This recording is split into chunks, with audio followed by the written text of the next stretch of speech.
Alright guys, welcome back to another video, and in this video it's going to be a little more of a podcast style video. So I suggest you put this in your background while you listen to my thoughts on the 18.6 year property land cycle and this trend, I would say, that is going on social media. And the reason I'm making this video is actually more because I feel like in recent months and recent times we're seeing more and more content about the 18.6 year land cycles on YouTube, specifically by certain buyers agents. Now I won't necessarily call them out or whatnot, because everyone is entitled to their own opinion, as just as I am as well. And now I'm a property pundit, not a property guru. I make analysis assumptions and I make decisions based on logic when it comes to property investment. And I'm fundamentally against the 18.6 year land cycle. And ultimately, if I am wrong about this, then I will also lose significant amounts of equity over the next 2 years or so. But I don't think it will happen. And I'm going to give you a bunch of different reasons as to why. And I want to further this point about the reason I'm making this video is because I am seeing buyers agents, specifically on YouTube, making investment decisions based off this one graph that you can see in front of me. They choose to invest and not invest into certain locations based off this graph. And that concerns me because there are so many economic drivers, micro data that you can analyze, macro data that you can assess to determine whether or not a location is prime for investment, both in the short term and the long term. And no one can accurately predict the market 100% to the T. Neither can I, nor can any property guru or buyers agents out there. And if they claim that, then they are wrong. And there are several reasons why I'm heavily against basing decisions off this one graph. The first reason is that Australia is not just one big property market, right? Now, I know there are people who say that these cycles work independently of state and region, but broadly speaking, this land cycle is assuming that Australia is sort of one big unified property market that goes through booms and troughs. Now, that is not true. Each property market, each region, each location, each state works on their own cycle, where it goes through different booms, different periods of stagnation, and different periods of downtrends, right? Now, for example, you can have the Perth market booming, which it did in 2022 and onwards, and then you had the Melbourne market, which was on a slow stagnation period post-COVID, right? In a similar way, then you had Queensland market start to boom, which had almost 10 years of stagnation where it didn't do much for a very, very long period of time, but then there became further investment, further opportunity, more people moved up to those locations, and there's a very big shortage of supply. Now, that was also driven by a strong push towards affordability, where property prices were in the 3 to 400k price point, where yields were above 7 to 8% and positively geared off the bat, whilst also having huge amounts of investment into those locations, which made them extremely lucrative to invest at those times. And now we're seeing that Melbourne is starting to recover and enter a little bit of a second wind market, where it is starting to rise in value once again, pushed by affordability, high immigration, and not enough building in certain pockets and suburbs, which is once again pushing prices higher into these locations. Now, in Melbourne, the yields aren't as good, so we're going to find that boom to be a little bit shorter and sharper in general. But to paint a majority of states and locations with one brush that an 18-year land cycle is incorrect. Different locations move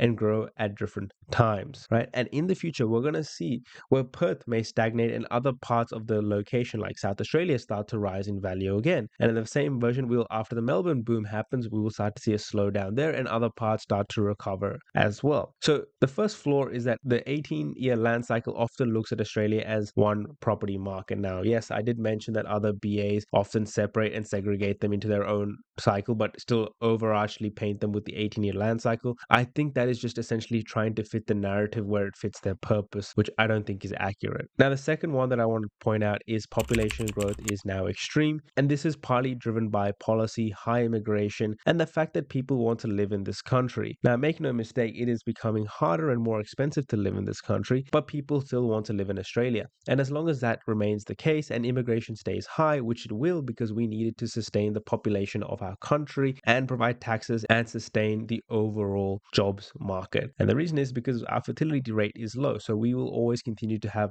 good sustained immigration, right? And this is a well-known fact. And the federal government knows this, and they can also make decisions that change population growth dramatically over a year. They can increase net immigration. They can decrease the net immigration migration if they wanted to, right? Post-pandemic, migration surged to record levels, bringing in more people than we needed, and bringing a significant amount of people into the country, and the housing supply responded accordingly, where there was just not enough houses, rents rose, prices rise, and that we're going to see that continue to happen further and further into 2026. Now, this may slightly change. For example, One Nation came and they ended all immigration. Then we might see house prices stagnate and fall. But as long as one of the two major parties stays in power, we're going to still have continued migration into this country. Population growth will stay very high overall across the capital cities, and when the people start to move to these regional areas, there's just not enough houses for them. And this circles into my third point of supply constraints. Remember, property works only one way: supply versus demand. If demand outweighs supply, that means if there is not enough houses and people want to buy houses, we're going to have price growth occur. That is the way the market works. That is the free market that we live in, right? And supply constraints differ dramatically between state and council, right? The land cycle, or this theory of the 18-year land cycle, treats land supply as a relatively uniform process. In reality, supply is dictated by state planning system, local councils, rules, regulation, buildings, red tape, taxes, etc. Some states and regions restrict median density development heavily, while others are pumping out houses left, right, and center in these weird new locations in the middle of nowhere. And supply responds very differently to different markets across. Some markets have an oversupply, and in those locations, we do see house prices stagnate. In fact, in almost all of my suburb-related videos, I talk about building approvals, I talk about population growth, and I talk about the fact that we need a lack of supply for house prices to grow. And now that's a sucky thing to say, but that is the reality of it. Economics 101, where demand outweighs supply, we have capital growth. And a single graph cannot explain why capital growth won't occur if demand outweighs supply, right? And basing decisions off that does not make sense, in my opinion. And let's keep going on about this supply point. Not only do we not have enough supply, it is becoming more and more costly to continue building new houses. Houses these days cost a fortune to build, in the north of $600,000 for a standard 3x2 asset, brick, veneer rendered home with modern finishes in the interior. It costs money. It's not easy to build houses, right? And on top of that, we have so much red tape. We have building problems that are defective, that have warranty issues. We have timelines. We have a shortage in construction. We have labor shortages, all of which increase the timeline to build new houses and also find the workers to build those houses, right? It takes time. Houses take about 12 to 18 months at a minimum from the time it gets approved to a time a new house is there. And in a lot of these regional locations, we have a supply shortage and we have high demand in some of these locations, which is not going to be fixed overnight. It will take years. So for the next couple of years, I really don't see anything changing. Cost of construction is very high. There is a lack of tradies. Building approvals takes time. There is too much red tape. And this all impacts the supply narrative, which the 18-year land cycle does not answer that question. And let's talk about the government, right? Now, the government intervention will constantly impact the market behavior. We have seen this time and time again. The government keeps bringing out policies that impact the demand side without addressing the supply side. They constantly bring out first home buyer schemes, stamp duty exemptions here and there, upping, shared equity schemes, zoning reforms, infrastructure announcements, and tax settings. They haven't touched or won't touch the negative gearing anytime soon. And all of this will impact the housing market in a way that we will see continued house price growth. All of their policies thus far have continued to impact the demand side without addressing the supply side. Now, I don't know how we use the 18-year land cycle to answer those questions. In fact, I can't remember the minister's name, but there is a minister out there who said, we don't want to see house prices fall. We just want to see slower rates of growth. And that is an extraordinary statement by a minister of the government, right? They will not affect policies in such a way that will cause house prices to crash. It is not an incentive that the government needs. It is not an incentive that banks needs. The government will continue to try win votes. They will try to fix or put short-term policies in, like the first home buyer scheme, to get more people into houses at higher debt levels, but it will not go out of its way to impact the housing market in such a way that it will cause house prices to drop drastically. And government intervention is not something this land cycle or this graph can explain. And the last point, I think, is a lot more of an opinionated piece, in my opinion. But it's actually why I don't believe there is a severe property crash, or why I think a severe property crash is very unlikely in Australia, especially for large regional hubs and capital cities, right? I think a major flaw in the 18-year land cycle or property cycle, whatever you want to call it, is the assumption that prices can fall dramatically without triggering an immediate surge in demand. Let's take this theory, for example. Say an $800,000 home crashed all of a sudden and then became $500,000. That will present the biggest buying opportunity in all of mankind, in my opinion. A 500K home in today's market is a dream. We wish we were all 10 years back buying 500, 400K homes. That if an 800K home even became 600K,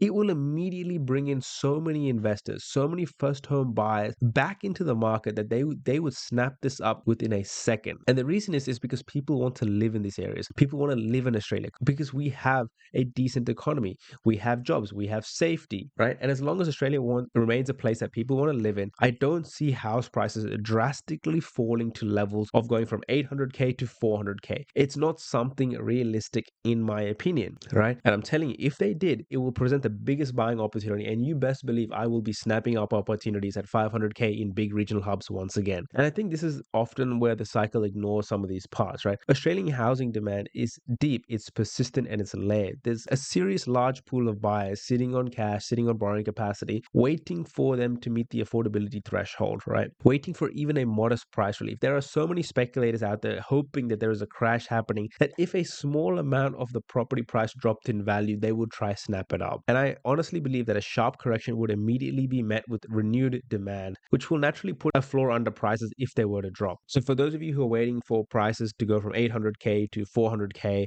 I don't think that'll ever happen again. It costs way too much for a house to be built to justify prices being fall from 800 to 400K. It just does not make sense in theory, in economics, and I don't think it'll happen in reality. Maybe in war times, those things are different, but at this stage when things are good, I think they're going to stay the way they are. And I think this is where the 18-year land cycle fundamentally falls apart. It's not really built for the Australian system, and I don't understand how people can make decisions off one graph when there are so many underlying micro and macro economics that you could study, understand about property cycles, understand about property growth, and make decisions based off that. And look, I want to stress once again, if I am wrong about this and we have a crash in 2027, 2028, then I will lose serious amounts of equity. But at this stage, I don't see that happening. Now, what I do see happening is I see that a lot of regional areas, a lot of locations that have boomed over the past 3 to 5 years will naturally hit an affordability ceiling for local investors and local buyers. And this is important because once that investor demand cools off, which it will, you will often see that house prices will continue to stagnate for an extended period of time, or we will see minor corrections in certain pockets and circuit areas where there has been stronger investment demand. And I want to end this podcast style video saying that I only invest into good regional locations that are economically diversified, that has a decent population size, where people actually want to live and have shown resilient house prices in the past. It is important and imperative that we invest in these type of locations because over a long 30-year timeline, these are locations where we can invest into and then sleep at night and relax. If you go out and buy in a small regional town and you expect it to stay resilient after an investor demand cools off, well, that's your risk appetite. That is up to you. But if you're investing in the likes of Albury-Wodonga, the Bendigos, the Townsvilles, the Bundabergs, these large regional hubs, I honestly believe you could sleep well at night. And even if there is a minor correction of 10 to 15% over a 2-year period, it best believe it will bounce back. It will. And I have full faith in that. And that is my opinion. Like I said, I'm a property pundit, but I think this 18-year land cycle is absolute horse. And I don't think people should be basing investment decisions off a line on a page. I hope that makes sense. I hope my points are valid. If you think I'm incorrect, put it down in the comments below. I'm happy to start the raging debate. If you didn't make it through the end of the video, then you didn't listen to the most important part of it all. Till next time, thank you very much. Jump in the private community. I'm here to help you guys. Till next time, see ya.